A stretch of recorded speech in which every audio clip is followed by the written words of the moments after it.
అందరికీ నమస్కారం. నేను మీ యాడా నరసి. బీజేపీ పార్టీ నుంచి జూబ్లీహిల్స్ ఉప ఎన్నికల్లో మాధవిలత గారు నిలబడే అవకాశం ఉంది. ఎందుకంటే మాధవిలత గారు గత 2 రోజుల క్రితం చేసిన వ్యాఖ్యలు ఏవైతే ఉన్నాయో, బీజేపీ పార్టీ నాకు రాజాసింగ్ గారి వ్యవహారంలో అంశం మీద మాట్లాడుతూ, గోసామహల్లో ఉప ఎన్నిక వస్తే మీరు పోటీ చేస్తారా అన్న ఒక విలేకరు అడిగిన ప్రశ్నకు, గోసామహల్లో పోటీ చేస్తాను, లేదా జూబ్లీస్ లో పోటీ చేయమన్నా నేను పోటీ చేయడానికి సిద్ధంగా ఉన్నాను.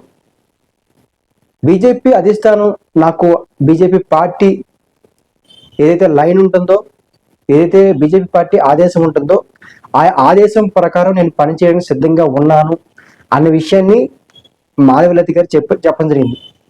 అంటే మాధవిలత గారు గతంలో 2023లో హైదరాబాద్ ఎంపీగా బీజేపీ పార్టీ నుంచి పోటీ చేసి ఓడిపోయారు.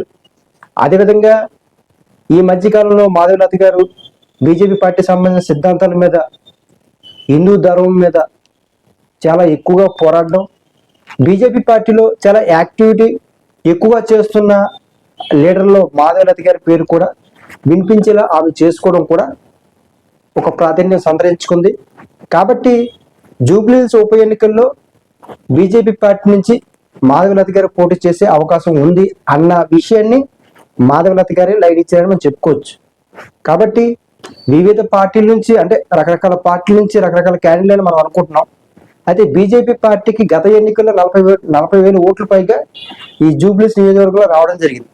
కాబట్టి మాధవిలత గారు జూబ్లీహిల్స్ ఉప ఎన్నికల్లో పోటీ చేసినట్లయితే మాత్రం ఖచ్చితంగా దాని ఇంపాక్ట్ పెరిగే అవకాశం అయితే ఖచ్చితంగా ఉంటుంది. అయితే మిగతా పార్టీ సంబంధించిన అభ్యర్థులు ప్రకటించిన తర్వాత అప్పుడు మాధవిలత గారి గెలుపు ఎంతవరకు ఉంటుందని మనం చెప్పడానికి అవకాశం ఉంటుంది. Thank you.